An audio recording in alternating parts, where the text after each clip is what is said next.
zelo mai. Lokola mo mesano. Oyo ndezo mela mamikolo. Te, na ozona ngam. Mama! Mama! Pona nini boyo kosombe palanga? Yoka. Masanga nyonso ya malamu. Oyo etiami na milangi. Ekoma kotia maemelo. Oh. Ah, elembo oyo ezali kolakisa ete bisika ezali kosalema eyebani na mburamatari pe bisika yango efutaka mpako ya mburamatari. Ah bon? Nyonso wana boya botomboli pe bobateli misala mileni ezali kosalema na Congo démocratique. Pona kobatela bayimboka na bokono ya ndenge na ndenge, esengeli totelemela bizaleli mabe oyo ya bokotisi na nkuku biloko biye bifuti mpako ya mbulamatari te.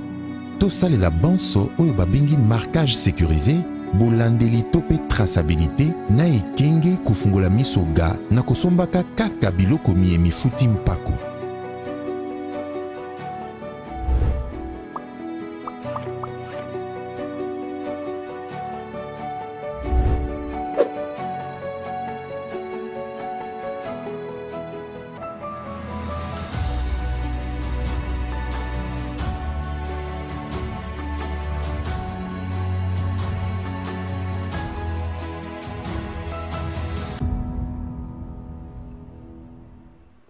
Lundi 29 mai 2023, Mbote. Bienvenue sur ce Kabozali, Congolais de tous bords, Congolais de tous genres, Congolais Yangambo Nangambo, Bandeko, Bazo République démocratique du Congo comme seconde partie pour Nabango, Topesibino Mbote. Nous espérons bien que Bolekisi week-end de la Kimia, il y a eu moins de scandales dans le week-end. Lobaka, Batubasa, la vidéo sextape, les alakité. Bakonzi batengama to ba politique batengama bilenge ba moni saki bobango na balabala ya laki penza te to kumisi nzamba bakoko po ete weekend eleki na kimia lundi 29 mai à moins d'un mois il y a convocation ya corps électoral bande ko belé ba base politique belé komi ko bongama ba kije politique belé komi ko bongama po ete kala mingi te tozokota na phase moko pesi mbwa boyi putulu ekomata makala makotikala ndenge président de la République alobaki yango na Chine. Il y aura belle élection na décembre 2023 esengeli ko bongama bandeko ngambo na ngambo bo bongama bandeko opposition bo bongama bandeko ya majorité bo bongama. C'est vrai na ngambo bandeko ya opposition moi makambo eza ko sala moi ndenge poete bandeko opposition baza ko soulever moi incertitude na fonctionnement CENI, moi incertitude dans la loi électorale, la fichier électoral, ça peut soulever moi incertitude. On a dit qu'on est dans Gambo na bango, bandeko ya pouvoir topé bandeko ya union sacrée, ça lui rassurer et confier dans l'engagement processus à salama. Et nous constatons que depuis to bandi cycle électoral na mboka na biso, to komara toujours ba opposant batika na incertitude na bango, bato baza okamba bazali rassurer confiant na processus. Est-ce que bongi to kende kaka bongo to le balango na émission na biso amukolo? Est-ce que bongi to kenda kaka bongo na ba élection opposition na incertitude na pouvoir na ba certitude na bango? Ou encore il faut to comme na phase moko tout le monde se met d'accord sur le principe. Le lengeni Niger ko ça tout le monde se met d'accord et puis to kei que le meilleur gagne. Tout le monde na ba phase ya oyo longaki oya longaki te oya salaki boye ngani la longaki me ba publier ngate to komeka mpe ko lobela ngo na émission na biso ya mokola le restriction de liberté. Certains opposants ont été empêchés la semaine passée de s'émouvoir. Ezaki Moïse Katumbi na Congo central et puis Aki Matata Pogno na Kwilu. Enfin, à Kotaki quand même à tenir la conférence taillée, mais avant il a été empêché de s'émouvoir. Na Okatanga ba bande ko opposition ba prévoya ki ko sala marche moko pour na ko protester contre le processus électoral na ndengeza ko tambola. Après cela bande ko pouvoir pe ba annoncer qui marche le même jour au finish maire de la ville azaki obligé ya ko interdire ba marche ne so mbale pe ko interdire ba manifestation politique na Mwangonga. Est-ce que tu as contacté un système à la restriction des libertés pour les opposants ou encore pour na bandeko oyo bazali na makanisi moko te na bato bazali ko kamba ekolo to kolobela yango pe na émission Nabiso ya moko le Félix Tshisekedi na Chine ça fera la délégation monene ya baeba ko kamba ya ba ministre la délégation monene mais au finish na yango contrat de partenariat cette fois-ci entre État et État il fallait revisiter d'abord le contrat chinois où ils allaient qui n'ont pas entre État et État c'est-à-dire entre consortium et entreprise chinoise moko bona État congolais mais cette fois-ci déjà c'est le contrat signé entre État et État il faut revoir les partages des gains, par exemple, dans le dossier à 6 communes, que le gouvernement congolais, que la République démocratique du Congo, a un pourcentage, il y a moins de 40% à Matamouam, que cette fois-ci, il y a avantageuse, c'est-à-dire la République démocratique du Congo est avantageuse que la partie chinoise. Est-ce que tu comme en phase ou encore il faut saluer cet acte diplomatique où il fait ce qu'il a sali, pour qu'il vers la Chine, pour revoir le contrat, on est sous kaka. La dénonciation de Kinshasa, il fallait aller vers la Chine et puis qu'on revoie mettre les points sur les îles dans certaines questions. Félix Tshisekedi l'a fait. Parce que le contrat chinois, et ça l'a maté notamment les logements sociaux. Les logements sociaux, le contrat chinois, il y a un contrat signé sous Kabila. Et ça l'a maté. Barrage et belé tonga maté, mais cette fois-ci, avec la révisitation de ces contrats, avec un contrat signé entre deux États, est-ce que tu peux espérer comment on a biloko ana tokolobe na yango na émission na biso ya mokola leo tozali na Kinshasa. Tozali na Kinshasa, tovanda kana Kinshasa, ba dekoza on na biso na libanda ya Congo, topé na l'intérieur du pays Congo et ça la Kinshasa la commune à Gombe na avenue et comment avenue des Huileries et comment avenue démocratie, l'ancienne appellation de l'avenue des Huileries, donc c'est na Kati et à Gombe. Kinshasa, la gestion de la cité pose un sérieux problème. La gestion de la cité pose un sérieux problème. Au-delà des déclarations politiques, des déclarations teintées d'une dose assez exagérée de la politique, est-ce qu'aujourd'hui, on peut se mettre d'accord sur un point que Kinshasa n'a pas pu faire de pas en avant, mais Kinshasa a fait des pas en arrière? Est-ce qu'on peut se mettre d'accord sur un point wana? Il est difficile de se mouvoir à Kinshasa. Il est difficile d'avoir un taxi à Kinshasa. Pourquoi le transport? Le ministère provincial de transport a la charge pour réguler le prix de transport. Il est absent dans le pour réguler le prix de transport. Le ministère est absent. Le transport le prix de transport n'est pas le senga. Si on a le besoin de profit, il y a un molakisi. Alors, on a un journal, le taxi est mati, tout le bus est mati. Si on a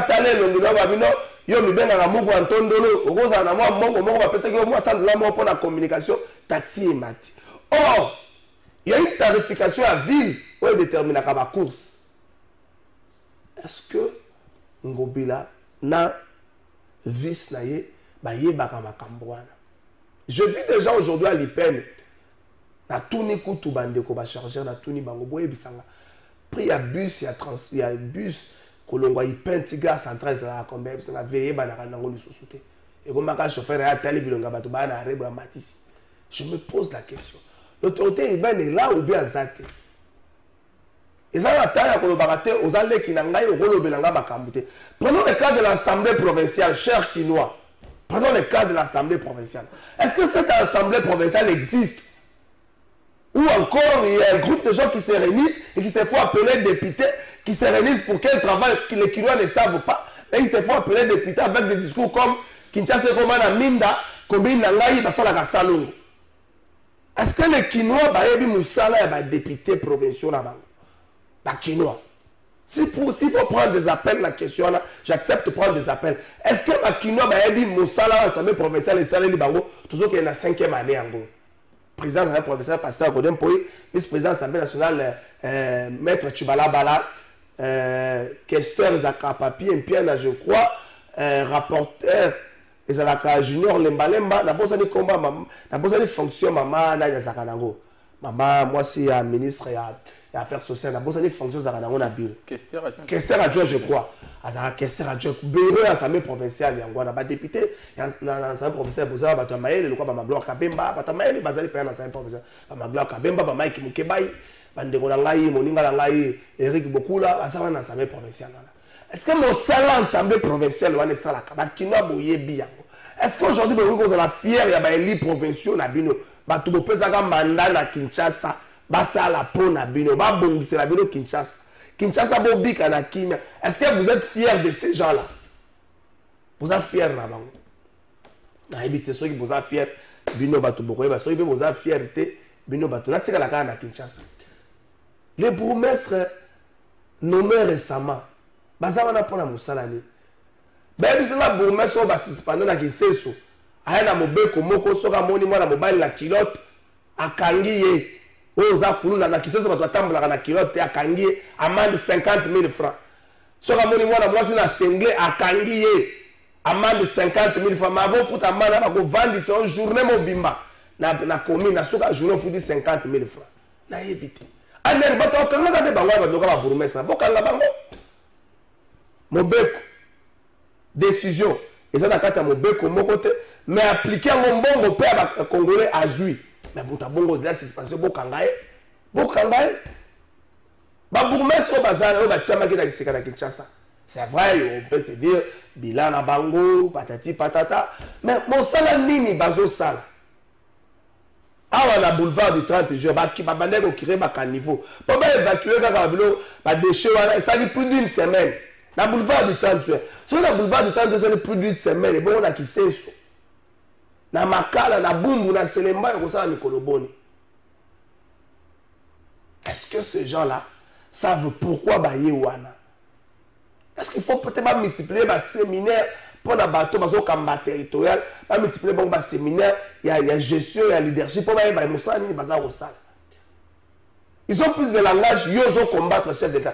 Lorsque vous avez un langage facile, ils ont combattre le chef d'État. Mais les bateaux, ils ont été pour la ligne, ils ont ça là. Si vous avez dit, ils ont combattre le chef d'État.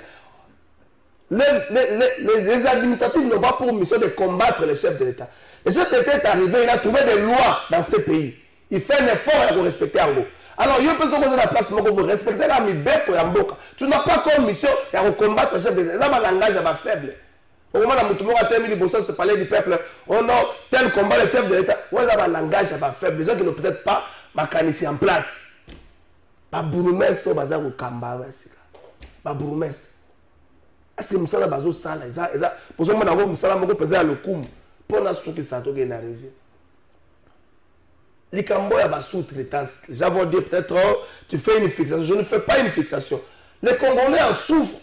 Dossier à sous-traitance, les Congolais vont souffrir dans ma casse. Mais comment on a déjà la banque, on a déjà la Canada, Kinshasa, ma photo, Gombe Mobimba, il y a un chef de l'État. Peut-être dans la législature, il faut s'amener sur le côté, la pour comment on va bâtir un photo chef d'État, pas ma femme. Pour nous amener pour préparer la mission, pour la combat, ne savent pas pamba. Parce que tu as un combat chef, photo chef d'État, pas ma femme. Déjà, tu as la sous-traitance, c'est pas comme. Les Congolais vont chef d'État. C'est pour vous dire que Bino Bondo Kamakuna, Namo Konzambo Kaye Binga. Déjà, on a l'autorité de régulation et un secteur sous-traitance. Il y a une photo d'un chef de l'État. On a une photo d'un chef de l'État. Mais pour quel travail sur terrain? Après, au moment où on a les un plateau, oh non, il y a Moussala Malamou, il a doté des jeeps, oui. Bah, jeep, pour la commande, il y a Kala, il commande déjà un prédécesseur. Mais Moussala sur terrain, il y a Nini. Cher Congolais. Si on a un boy, baby, ko Sénégal Makasi, baby, ko Tomboka Makasi, baby, ko magistrat, oh magistrat. Et les magistrats, vous êtes à la recherche des infractions. Vous êtes à la recherche des infractions. Vous êtes à la recherche des infractions. Vous êtes à la Mutazala Moussala Malam, Azala Santé Malam, Alia, Malamabika, Malam, vous avez la constitution. Courez, vous avez la constitution. Dans le moment où on a déjà signé courez, vous avez beaucoup ça a été. Même si nous magistrat, vous avez la rapport à la banque. Beaucoup de déjà signé. Bon, vous avez déjà signé, vous avez déjà signé, la combat déjà signé. Bon, on a sonné. Ça va le bien, Bino Boyo, Bisso, Boyazolo, Bani, les garçons, on a été au Luka, jour, tu vas soyer. On va la moulaï. On va la moulaï. Deux invités, on a Bisso, on a émission, on a Bisso, Yamokola, on a présenté Bino Bango. Donc, il y a toute la marche de santé au ministère. Il y a EPST, agence de cadre, et le ministre Emoko, Salaki, week-end dernier oui que bato évoluer dans le secteur wana il faut que la santé moko kolongono to que la régie de la marche oyo bongo to kozonga na présenter bino les deux invités na biso bazali déjà na plateau bato amayele kabona na bango boya to que la régie.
Merci bomoni ba cadre et agent et ministère et PST on a ministre Tony moi marche na soka moi sport moi nini moi physique plutôt les akelo comme mala mon prof Edieni na pession bote mingi de konanga kalafai na moni makambolo biawa ezali pasi komona maima ko le kalelo na Kinshasa to pe na Congo en général la situation est vraiment chaotique na kanisi to bano ka Kinshasa to Kinshasa to dire no makamba koto toke Toti Tchangwa. Na Tchangou d'abord, il est difficile à circuler. Même si la colonel mo na Tchangwa do beta ba policier mo été. Avec qui major mo na yebi ba beta ki mo été. Colonel mo na Tchangwa do beta ba policier makasi. Non, les Kambuta ya police le na Tchangwa comme police a commis des agents insécurité. On vient pratiquement de nous doter de nouvelle unité de formation au batongeli bango ba bureau à secrétaire technique quand na route mokali na Suyambanza. Mais malheureusement, les policiers ont commis pour reprendre les habitudes à Kala, les habitudes. En tout cas, les policiers doivent comprendre. Il y a une séparation entre les polices, il y a la police routière et la police territoriale. Quelle est la différence entre les moto? Donc, bah comme plus roulage. Juste imagine que maman na moto. Rapide. Oye na entrée à Pascal Ouana. Bango tout dans ba PC route bazongi moi sima et comme des copes ba policiers. Vous verrez des policiers du matin au soir aya kana teni na ye afandi kaka na makadam. Ako kanga mimi to kana. Ça dit la rade. Hein? Ça dit la rade. Non, il va prendre c'était. Est-ce que avant appelé ça Patrick Makanga Maloba. Est-ce que les Kinois peuvent être contents dans Moussala ou l'Assemblée provinciale ou représenter la Bango, Saleli Bango durant les 5 années? Parce que tout le monde la dernière année, durant les 5 années, est-ce que les Kinois peuvent être 5 ans comme Moussala ou Saleli Bango? Est-ce que les Kinois peuvent être 5 ans comme mandat Yangobila? Une minute. Assemblée provinciale azali wana pona ko voter mibeko pona ko contrôler en gouvernement provincial kasi makambo nyonso ngobila sali poto bosoto ngobila sali na ville lo ya Kinshasa kini bopeto le bilan ezali 0 au kamati zando abuka on ne sait même pas en parler. Non, ça a pris 4 ans. Vous savez combien de familles sont préjudiciées pour la makambo ya zando? Au Kamati, ba commune Nabiso, ils allaient ingouverner. Les lots dans nos communes, on ne sait même pas quel est le rôle de bon bourgmestres qui ne sont pas contrôlés. Oye, Otali, au lobby du transport. Transport, ils allaient un élément qui revient dans le gouvernement provincial. Le secteur, il faut réguler. Mais les transports quinois aujourd'hui, les Quinois ne savent même pas quel est le prix à billet à transport. Le lot moto na moto a fout tambongo nenge humeur na ese policier. Donc le gouvernement provincial a zalité. Oye pa inabiso salubrité. mosala esalamaka te tala neti na entrée ya Pascal wana omona salite bosoto oyo ezali mais non na IPN vous savez hein na IPN on ne peut même pas en parler parce que le na IPN tam suba so akamu ba fofouya parce que même que moi mokonzi moka sala kawana nakolo makambo le kala ba changu yaka unzela kwa nzela matankumu na sans fil wana comment ba nzela matankumu tali poto bosoto eze kabisa to vandi mais ça kolobela te. Merci prof Patrick Makanga na pesio pembote yoko to bandaki démarche moko pour ya kofunda gouverneur à l'époque pesa biso to lobela yango mais on dirait ou se comporter le roi Jean Lopepe afunda ka bato banda ane bani na moni Jean Lopepe afundi mutu te année passée chaque semaine Jean Lopepe moi comme avocat j'ai été contacté pour na kofunda bato ko ka yemo ka leksi na média non vu on a retiré la plainte. Il faut retirer la plainte. On a démarche de ceux qui n'ont pas. Ndeko Trésor Kalafay, merci beaucoup d'abord. On a repéré Sambote na co-débatteur Nangaï. Ndeko Yeni, merci. On a repéré Sambote na yo Ndeko Trésor. Merci. Na ba Congolais bisika nous soit vendre bazola na biso na tongo alelo. Était ya mbona motuno yo tuni Ndeko Trésor. Pour mettre en épisode que je ne suis pas parmi des gens qui abandonnent après avoir commandé l'eau. Ok. Tu payes ça dossier au niveau de la justice. Ok. Et Vandeline de Kuna. Ah, il faut poser maintenant la question et pas à procureur général près la Cour de cassation où est-ce qu'il en est. Parce que moi, les accusés de réception, je vous ai donné. Ceux qui n'ont retiré plainte, j'aurais fait une autre correspondance pour retirer cela, mais je ne l'ai jamais fait. Moi, je ne peux pas. Nous sommes dans un état de droit. Tolobango toujours que justice faisait la conscience. Na rôle il faut jouer na quatre état de droit parce que y a moi le pilier le quoi est bras séculier il y a état de droit. Alors la justice doit être consciente de son rôle pour nous sécuriser les citoyens. Parce que tokoyi kondimate ata mokolo mokote. Satisfait de la gestion d'Ngobila, satisfait du travail de l'Assemblée provinciale. Non, mais j'en viens. Ok. Tu veux qu'on y mette mon côté que dans un État où tu as une démocratie, qu'il y ait des individus où ils ont cette impression comme si ils n'avaient pas compte à rendre pas à mon côté. Pendant que c'est la population qui est souveraine dans une démocratie. Monsieur Ngobila, monsieur. Tous ceux qui travaillent dans la ville à Kinshasa, ils ont compte à rendre à la population. Qu'est-ce qu'on a fait d'autre si ce n'est que Koubimisa na poissa, maquiller la population, pousser la population, maquiller à coller la bango, Koubimisa na poissa, pour n'être bayo bazo kamba, ba rendre ba compte. Union sacrée, les AJBCRT ou Ekobombaka. Batu oyo bazawana au lieu de servir population ba servir d'intérêt dans mon personnel. On ne s'était pas mis d'accord dans le lingwana kata union sacrée. Tomi pesa tozaki union sacrée on ils allaient qui sur base il y a changement de la façon de voir les choses, changement il y a façon à conseiller la makambo. Et était ba so badera qui c'était pour nous retirer en place politique moko oyo population à cause se retrouver. Batu oyo so baza pour la population, parce qu'il y a même une contre-volonté, il y a acte nabango, il y a signature, il y a union sacrée. Je suis un de Congo Bilame, ville à Kinshasa, ville à Kinshasa, ville à Kinshasa, ville à Kinshasa, ville à Kinshasa, ils sont en danger. Ils sont en danger pourquoi? Parce que de un, M. Ngobila a caporalisé presque l'Assemblée provinciale à Kinshasa. Ceux qui ont adhéré à la CPT, aux ennemis, il y a gouverneur Ngobila. Mais le président n'a pas l'Assemblée provinciale dans la CPT. Le président de l'Assemblée provinciale. Dans la partie hein? Dans la partie politique. Je te dis, c'est déplorable.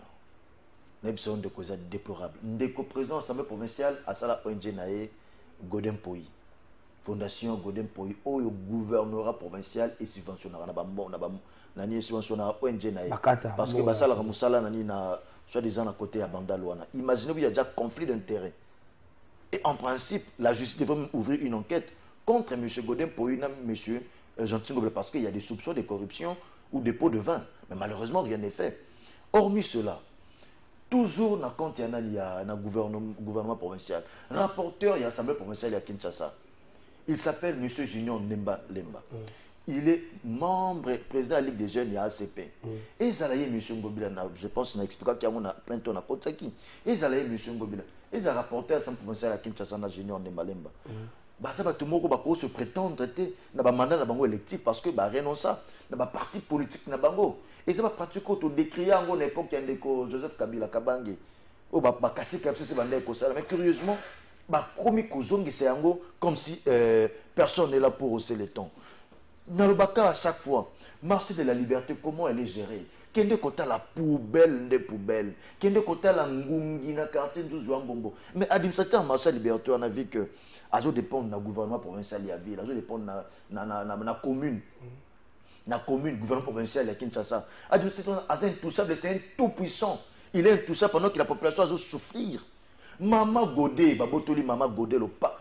Mais ça n'a ya côté Kabani na Marcel Bété. Trop kitana au Kalatazo kitana kita changu samedi. Ndeko trésor Kalafa n'a pas eu rendez-vous. Trop kita changu ce samedi. Maman Godé, mais ça n'a ya. Ate Kablo na somba en bonne du forme. Depuis l'époque, Basala Marcel Bété a pas. Tant maman na administrateur Maman Fatou. À somba ni table na monsieur nani administrateur ya Marcel Bété. Attendi batu ba beti maman na kofi bazu ba soso ba côté kababwa kiango ba niati tout ça pour ni batongela ba pesa nani indien moko boye ndaku likolo ya mesa ya maman ya bat. Donc ces messieurs, hormis le fait d'être incompétents na moto ya marché liberté, ils sèment aussi la terreur. Ils sèment la terreur na kati ya marché wana. Salité pas quartier ndozo mbombo ekufi toloba te. Pourquoi? Parce que le monsieur Azako s'est revendiqué qu'appartenait pas à monsieur Jean-Théodore Ngobila. Mais tout qui va marcher tel que va marcher Bangobo, va marcher le quoi net, va Pascal. Il faut tout changer, va changer le système de gestion va marcher. On a de telles enseignes que il faut créer un système de redevance dans chaque marché dans le quartier Ezali. Parce que quartier jamais quartier n'est dans marché dans quartier Nango, mais quartier on a Ezoaké l'autre côté et puis au contraire Ezako subir mais je suis à marché, salité, à foufou et autres, ma pollution. Moi, je pense que ce sont des idées que nous avons en tête pour nous mettre en place l'IBECO, texte, 30 secondes satisfait à l'Assemblée provinciale. Non, c'est du catastrophe. Non, c'est du catastrophe. Assemblée provinciale, ça a été caporalisé depuis le sommet qui n'a niveau à bureau. Natangelo, M. Godin Poy, aux fondations des Ofutama et pas à M. Ngobila. Nani Junior Nemalemba, Yemoko président de la Ligue des Jeunes et ACP, sans compter tant d'autres, et na kata bureau, et na kata Assemblée provinciale. Que le contrôle à Assemblée provinciale est ça là. Botuna bango, ba idini ba bimisa ba sali contrôle yango. En même temps, union sacrée et zalité place moro to to di mec toi derrière 10 secondes. On a to subir biso FDC allié ba spectacle au UDPS Azako. Bonjour Trésor, biso la commune ya matete banda babuka prince ya banunu 2 ans ya ngoyo tilelo. Ah, balabala banunu babuka ça fait 2 ans bazo tongate. Ah bon.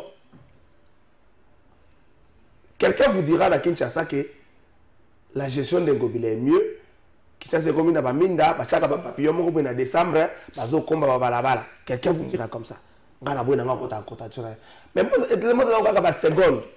La seconde, après que la restriction de liberté, autouna Patrick Makanga, motuna moko prof, motuna moko. Francis, il faut pas s'engager les mains. Botala moto azo batama, asala kunae.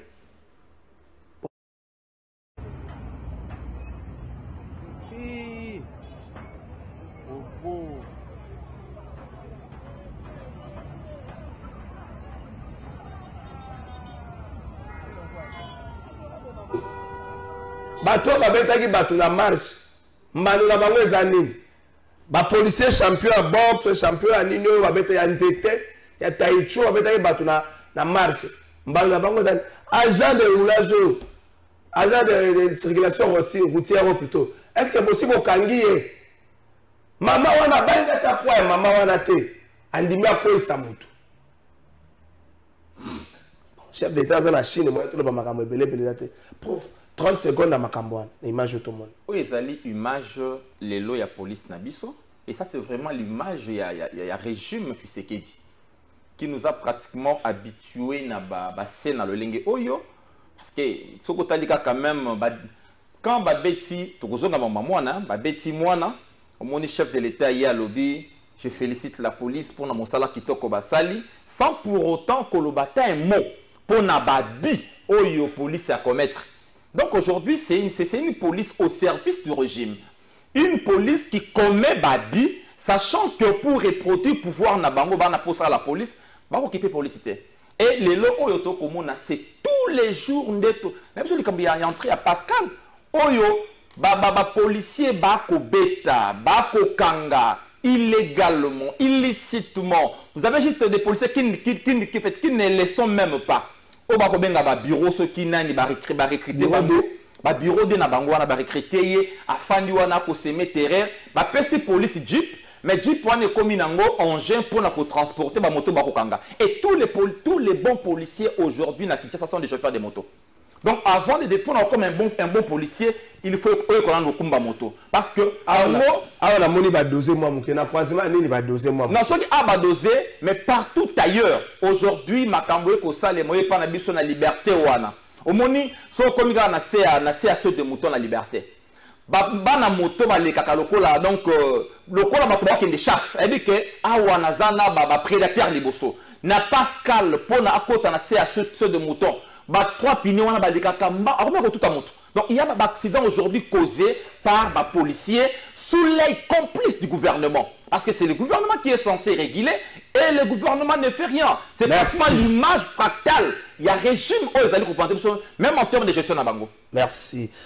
Patrick Makango, mon image, maintenant, au-delà, il y a un commentaire sur la image.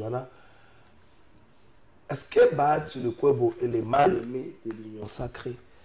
Est-ce que le fait de se faire appeler Maradona, Maradona, tant qu'on contrôle le ballon, à remettre à gauche, tourne à droite, et gauche à la moins dangereux. Mais voir des gens faire des vidéos, des postures à parler du peuple, je m'excuse, pour incriminer le Kobo, ça fait quoi à la famille politique? On a sur 2 minutes. Bon, merci beaucoup, Ndeko Trésor Kalafay. Mal aimé, une question vient de toi. Est-ce qu'il est mal aimé de C'est une question. Supposons qu'il est mal aimé de l'Union sacrée. Mais ça sera pour quelle cause? Cause Nango Ezanini. Pendant que le professeur Modeste Sebatou le Kobona, regroupement politique ainsi que parti politique, Ezali, respectivement parti politique, tout comme regroupement politique à Liboso et plébiscita, l'actuel chef de l'État, Oyazali Bongo Foui, il y a eu de pèse. Alors, si aujourd'hui une telle personne a commis mal aimé, on sous-entend quoi? Donc le chef de l'État mal aimé, parce que les vidéos Zolobana, ce sont des gens qui se revendiquent de l'UDPS, n'est-ce pas? Qui se revendiquent de l'UDPS. Ce que le Lobo, comme je dis, supposons qu'il est mal aimé au sein de l'Union sacrée, ça veut dire quoi? Le chef de l'État maintenant est combattu dans le cadre de l'UDPS. Parce que, Taliban, pour nous créer diversion, qu'est-ce qu'il nous faut? Il faudrait d'abord attaquer tous ces alliés sûrs et fiables pour nous fragiliser le chef de l'État. Parce que je dis, supposons d'abord, comme tu l'as dit, qu'il est mal aimé. Donc, on comprendra que surtout vu que les attaques viennent de l'UDPS, les gens veulent fragiliser tous les alliés sûrs. Pendant qu'on sait tous très bien qu'en politique, on a plus besoin des gens. On a besoin des gens. En politique, tous ceux qui veulent vous soutenir, Trump, partir de quoi FDC, soit FDC aller comme regroupement politique. En tout cas, on ne peut pas jouer un parti si organisé, si structuré. Non, mais vouloir jeter l'opprobre à un tel parti, c'est combattre son propre camarade de l'UDPS, l'actuel chef de l'État qui est un fruit de l'UDPS. Donc, moi je pense que au sein de l'UDPS, le secrétaire général doit organiser les choses. Le secrétaire général, j'ai suivi le secrétaire général Augustin Kabouya, moi, na beaucoup. La landi, moi, na beaucoup, na linga, même tant outil voyage na Europe, tant que Kinshasa. Alobi Boé, a relié ma Kabouya, il y a M. Mike Moukebaï, député Moukebaï, na député Safou, na Moïse Katumbi. De telle enseigne que non, il faut que il faut que funda Moïse Katumbi, non? Parce que Mike Moukebaï, na Daniel Safou, tenu ma propos Moko Boé, hein? Propos tribaliste, propos qui dérangent certaines sensibilités.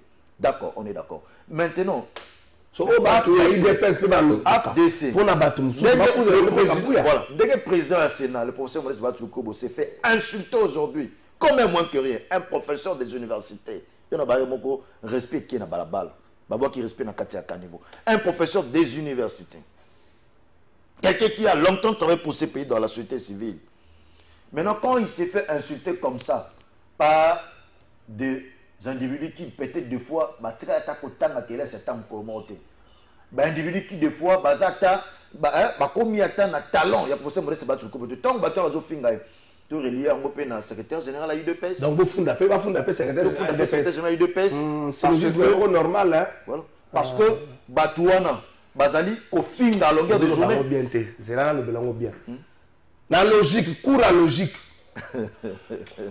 Ce qui, moi, a fingi, mon boti a sanctionné, donc mon boti a dit, moi, na finga.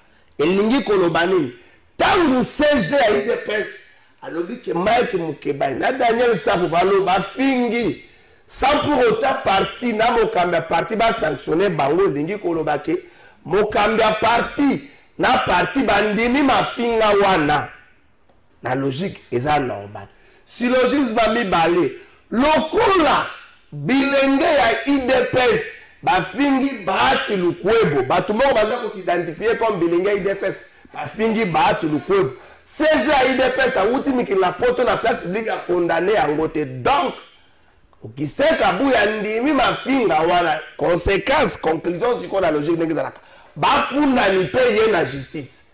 Donc, moi je pense que Nabanza a été, tu vois, cette manie de PSA Monibiso, c'est la base qui dirige. C'est la base qui dirige. Maintenant, apparemment, tu vas comprendre, non? Tous les détracteurs de l'Union Sacrée, c'est déversé wapi, na base à UDPS. Bah, on conseille, bah, on monnayer quelques têtes pour ne pas créer trouble dans le cadre de l'Union Sacrée. Oh oui, que non, c'est la base. Comment c'est la rue qui dicte des règles. Or, dans un monde normal, ça ne peut pas se faire. La foule ne dicte pas des règles. Non, la foule ne dicte pas. Oui. Maintenant, on a quelques individus, mais qu'est-ce qu'ils se font? Ils se font soudoyer par certains détracteurs, par certains esprits, des esprits maléfiques. La politique, malveillants, bien évidemment. Comme il y a un niveau assez vite que surtout, ça va mis à la terre. Tout le monde a vu ça là, remplacer sa fonction publique. Tout cette histoire, c'est ça aussi le problème. Mais comment comprendre le quoi, comment qu'il n'est pas payer moi $200, $300, pas payer moi $500. Aïe, je comprends que Azako desservir son propre parti politique ainsi que Mokonzamboka ou Azali Soui Sawanati, il y a eu de peste. Donc, monsieur Augustin Kabuya Mwana Bouté, que j'aime beaucoup, que je dois beaucoup de respect. En tout cas, prenez vos responsabilités en main. Toza Kozela, à ce que vous sanctionnez Bato Wana. En plus, imaginez-vous, na Maniema, dossier Maniema à gouvernement qui procureur nani à Maniema, l'ancien procureur Maniema, Babimisi nani na ba audio. On l'a dit en côté que Alobi, c'est lui qui a été à la base. Bangonde Bazaki à base, il y a nini ya éviction sur instruction et IDPS. À la base, il y a éviction, il y a gouverneur, il y a Maniema. Et puis, bon, on est à base, il y a bloqué. Vice-gouverneur, il y a candidat FDC à sa l'intérimité. Merci. On se fout à Bongo. Ça, c'est desservir l'Union Sacrée et nous ne sommes pas d'accord avec ça. Il faut travailler pour la Corélie, pour Corélie, cela démontre sur base des valeurs. Et non ce genre de pratiques les caractères irrespectueux à l'IBECO et IDPS et puis la dictature qui règne aujourd'hui. Hein, juste Union Sacrée à coproduire. Une plateforme qui conduit aujourd'hui le pays dans le chaos. Le Loboko Mamboka. Makambo Lobiawa. La politique, et la qui s'y était peuple azalité. Beaucoup ça est la peuple pour na bokonzinabino.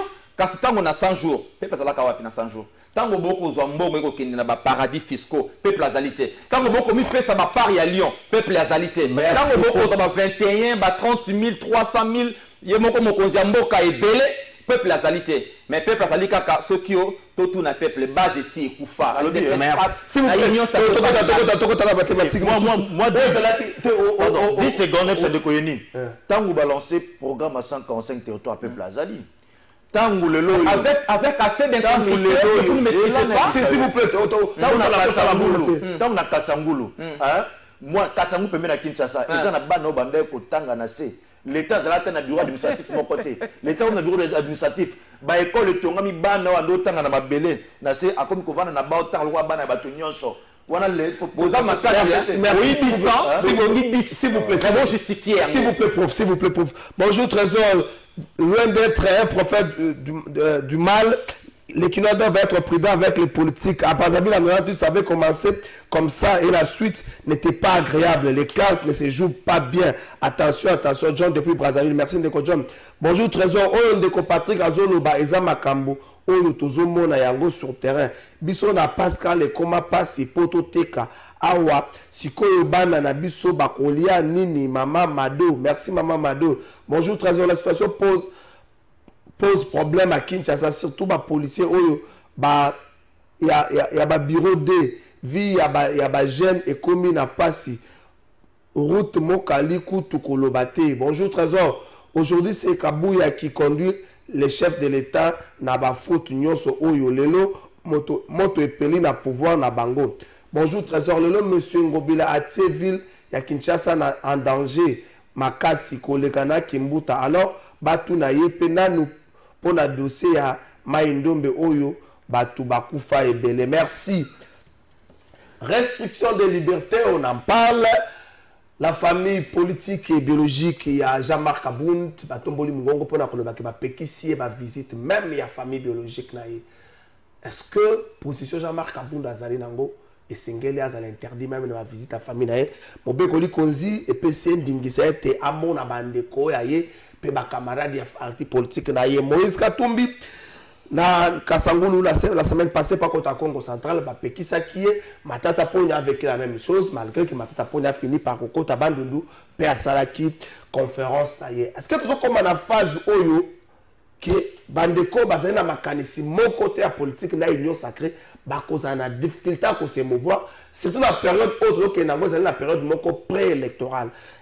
Est-ce que c'est ça la signature nouvelle ou encore il y a certaines personnes qui se donnent le luxe na quoi moko boye ça pour autant que tout n'a pas causé azuka kamokano à agir et puis va sanctionner national parce qu'il faut qu'on que non tant que le gouverneur a commencé à s'attendre à ça qui bongo va convoquer Mbango na Kinshasa et pas un ministre intérieur pour appeler sa explication pour finir tous après 2 minutes les cas station Moïse Katumbi Jean-Marc Abound interdit les visites même familiales Matata pour empêcher il y a beaucoup des opposants qui se disent comme ça parce que si ba wana activité na ba mususu likambo ya gouverneur ezalaki mascarade azwaki mobeko nde bomoni mwa baventure wana esalami makambo tokomona lelo na régime ya Ndeko Tshisekedi ba néo-moboutiste to le bakango malamu ba néo-moboutiste ba eko reproduire la forme, les actes, le geste de Mobutu.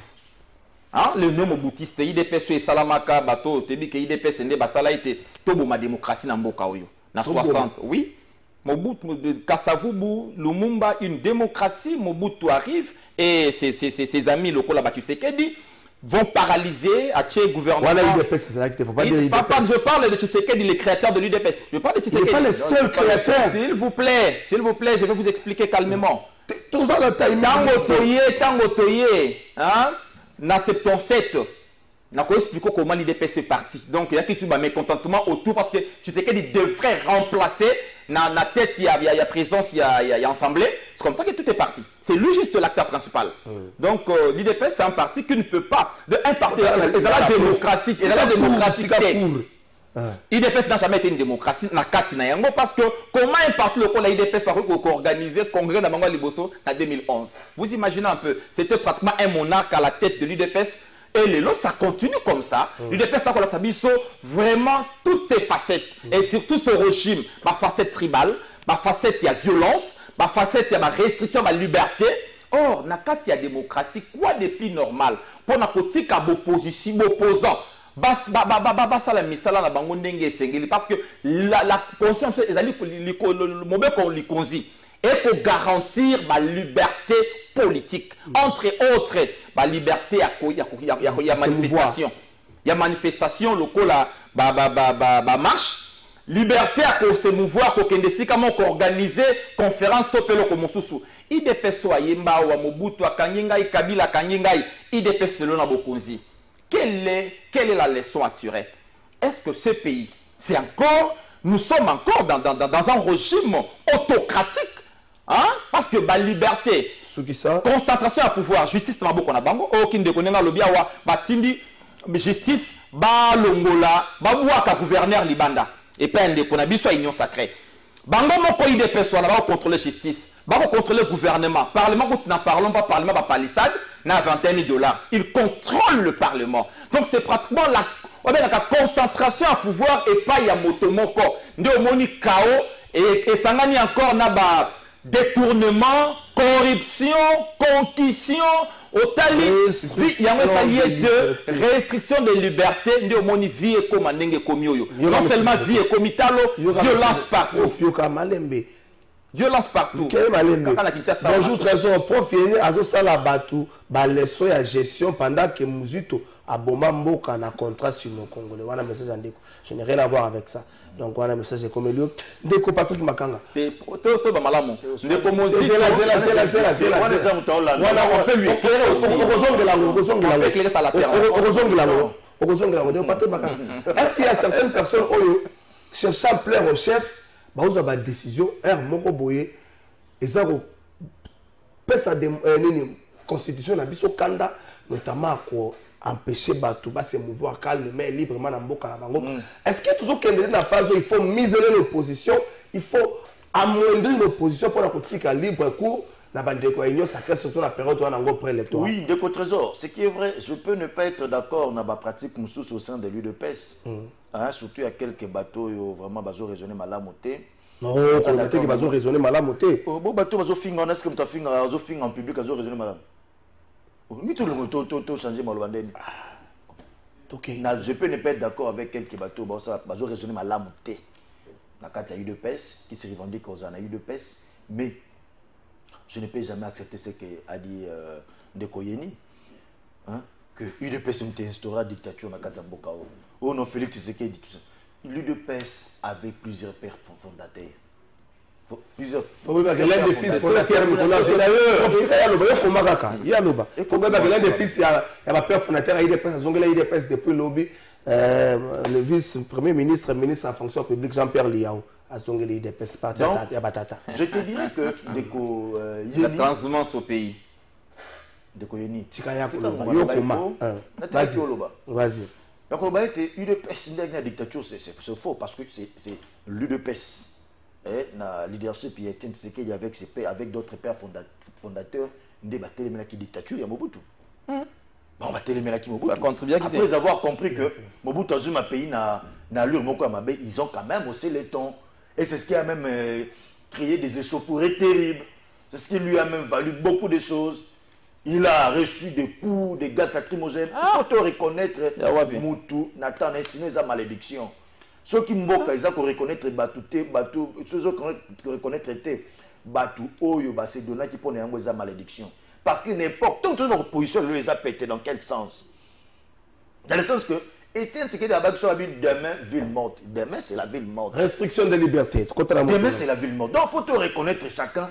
La période naïe. Jean-Marc Kaboun interdit des visites, même à ma maman, famille. Ce qui est vrai de Trésor, dans ma Kambolobi, on doit reconnaître une chose. Ce qui est vrai, il y a certaines personnes qui en font de trop pour. Ça, Aluka, c'est pays Samokondi, Ambokanga, Nazawa. En tout cas, je n'ai Dieu que pour toi. Je n'ai ceci que pour toi et autres. Ils sont en train de faire Rwanda maintenant. Donc, on doit flatter mon compte en boca. Parce que l'opposition est importante, l'opposition est aux années l'opposition a un discours. La gestion de Félix Antoine Tshisekedi Tshilombo, mais l'opposition n'a pas de discours. L'opposition a un discours, mais non. L'opposition ayant compris cela, on va créer chaos. Il y a toujours des gens, les fous du roi.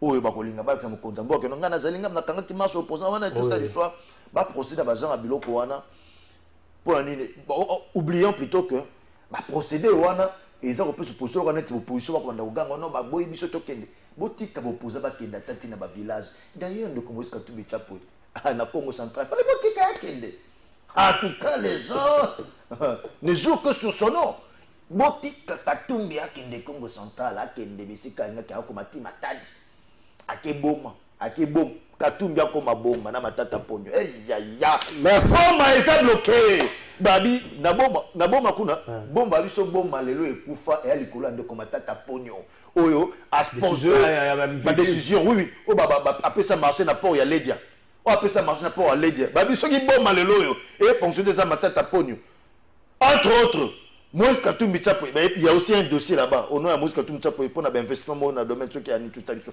Donc Botika Moba qui est de partout. Pour la cas de Jean-Marc Aboun, papa Jean-Marc Aboun, Dengazawana, il faut obéir à un règlement d'ordre intérieur, il y a plusieurs Makala. Même restriction. On sait que qui peut connaître la question bâtie na monoko pas na bon ay moni de connaître Amérique qui sont na loenge et ça li AVC et ça li problème kuna comme na ono ba condition carcérale ou ba bisa PC liberté provisoire et autres machin. Je n'aimerais pas. Alors c'est là moi je pense que dans l'hôpital roi Fortuna Biselé. Il y en a des difficultés zanine. Et ça que bako tsabatu d'une manière incontrôlée. Moi kabal moko salemi. Logique. On a habité n'a que montako d'une manière incontrôlée. Le moment ça kuna on de jamais kabunda tomber malade. La prison maintenant on a resté par kawana. Hasard responsable du camion sur comme là. Prisonnier. Il y a un moment où on a la possibilité à cause de mesure. Donc toi quand tu as commenté parce que il y a des gens qui sont la prison, des trésor. Baron de un problème. Mais quand tu as il n'y a pas de question de liberté, restriction de liberté ou autre. Dès qu'on a qui le monsieur Matata Pogno. Ça, ce sont des faux débats.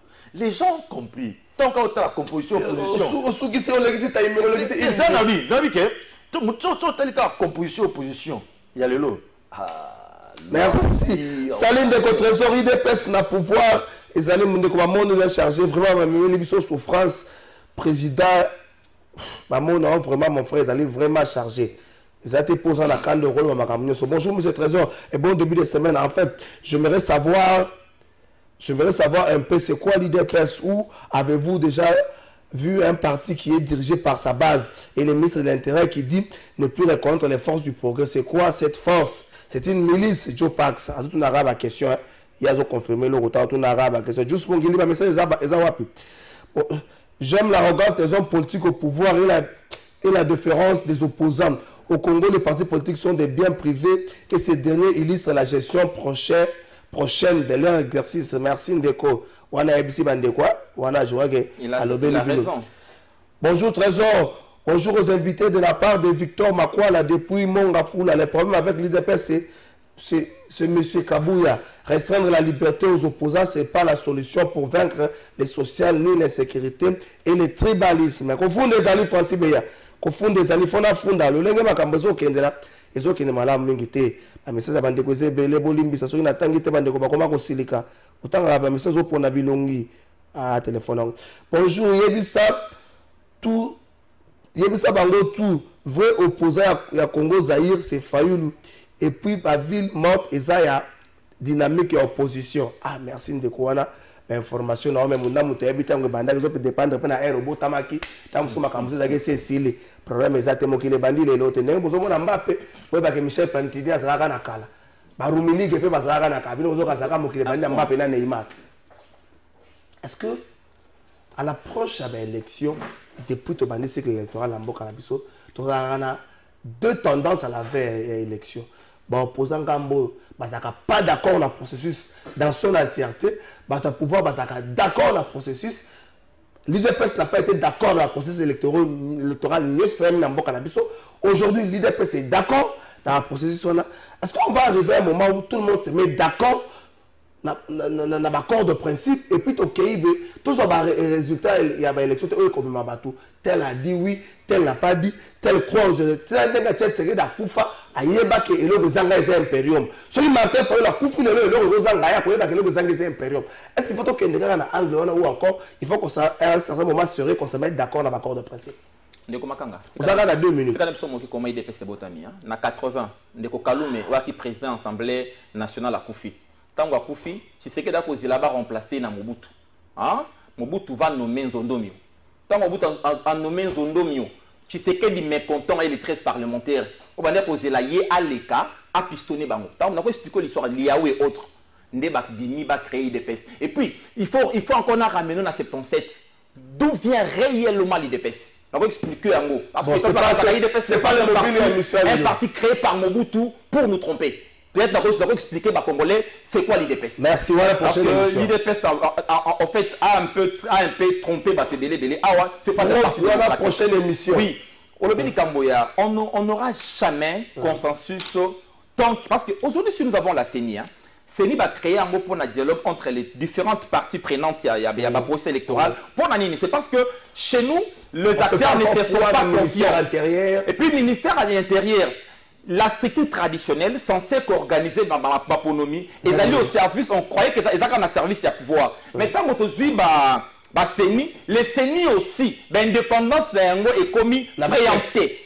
Donc, comme ils sont au pouvoir, ça libère fort, à contrôler la Kayango. Kabila contrôlé ba CENI na ye ti aye ko nommer to ko tia bandeko na pouvoir o te binenge ba tiama parce que ba la ka jamais ba pona makate bandeko yo et le bi bango moko Marc Kabundo kamati ndeko ba ki ba penalty manqué o kamati lelo bango ba ko contrôler CENI ba salinion so ba contrôler CENI pour na kopesa biso maponomi o ko salete to reproduire bango ne la pouvoir yango moni opposition a ko senga ka eloko moko Tobongisa. Quand on a dit qu'il y a révision à fichier électoral, quoi de plus normal?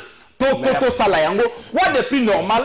Tozoa CENI ou Ekozalaka indépendante. Tant qu'on aura des CENI au service, il y a un régime, je vous assure, on n'aura jamais des élections démocratiques libres. Sauf que le lobby de Koloko la Tshisekedi, bon, tu es vraiment CENI à solo. Même à Tabakamati yo Bacheyo, Tshisekedi perd les élections. Merci. Opposant Naye Zali social.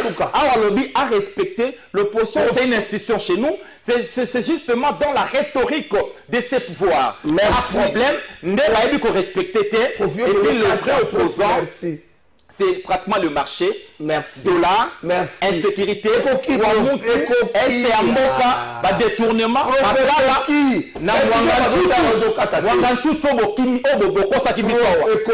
les vrais opposants, les vrais opposants. Merci. Marché. Merci, prof. Dollar. Merci. 2200. Et le remercie la gâte. Et le remercie la gâte. Solo. Insécurité la Gimateke. Prof, on a cette émission. On a Banzela. On a cette émission. C'est pas bon, on a cette émission. Il y a 3 minutes avant, on a cette émission. Le chef de l'État, quelqu'un n'a pas bossé Sili. Mais bon, quand il y a opposition, on sait le roi Kabila. Motuna. Kabila Zao Tchabo comme opposition, moi passe Motuna. Patrick Makanga. Sans CENI ou avec CENI, est-ce que nous avons un système où le pouvoir est bon contre le processus électoral? Le problème est celui-ci, cher Trésor. Il y a que le problème est que, et puis les alliés étaient, la Lingala, Bokamui, comment on a été. Bisso Bayo to dénonçaki, en prise politique dans le cadre appareil électoral, les loyaux. Parce qu'en prise politique, l'appareil électoral, ils ont un pouvoir en place. Ils ont même opposition. Ok. Parce que CENI faut être indépendant. Pourquoi maintenant opposition à Lingui à Kotanakati à CENI? Mais c'est ce que dit la loi. C'est ce que dit la loi. Bango Balingi besoin contrôle. Il y a appareil électoral. Pendant que la loi organique à CENI, déjà, et puis ça qui m'a côté. Parce qu'en réalité, la CENI c'est un organe indépendant, mais en réalité, notre pays. Il y a souvent la politisation parce qu'il y a des représentants de l'opposition d'un côté, la majorité, la société civile. Mais donc pour dire que ces vouloirs-là, il y a tout le temps, c'est un niveau opposition, ils ont un mot faux fouillant. Pourquoi? Parce que l'opposition congolaise, Timo Koloalelo, n'a noté pas la population, peuple n'engaille. Parce que Bango Bazami n'a pas soulevé insécurité, et dollar et mati. Biloko et mati. Mais il y a eu ça, tout bon. Insécurité. La offre dans la politique, ils ont recruté 18 policiers de plus. Pour 18 policiers, on a place telle, on a place telle. C'est ça, déjà dans la refondation de l'État. Nani, oe na kolia. Biloko et mati. Na biloko ndenge mati, ngai offre politique nangai. Et ça, na nyonso na kosala eza chiffré na autant mosolo wana na kozango nesika songolo nesika pakala na ko renforcer na peut quand même matrice et permettre de réfléchir parce que position azo réfléchir à ta bouquet en bozali sous pété makasi Vous réfléchir à ta bouquette, merci, biloko ekiti. Mais il y a sa population, biloko emataka. Non, tu vas attendre antenne quand même. Sa population, biloko tango emataka, ni esa ke biloko emati. Tango ekita, biloko esa ke biloko ekita. Mais non, bino, beaucoup ça la ligne parce que biso toujours ça là déjà. Merci. Bonjour Trésor. Pour moi, Eza Théâtre, IDPS a fait si biso le Batouya Kabila, Bakomi Batouya Union Sacrée. Pourquoi cette confiance? Bonjour Trésor. Ceux qui le pouvoir en place, Bakomi na panique Eza pour la opposition. Eza le. Alors pourquoi Bakomi Kobo ya ba opposa ba tambola? Bonjour Trésor. Le nyonso elati IDPS mais lobby. Oyo ba ndeko ya Kabila basala ki lelo ba politicien ba bosani yango. Donc tout ça la politique ya belema. Merci Patrick Makanga, merci Prof Edi Yeni na fundat.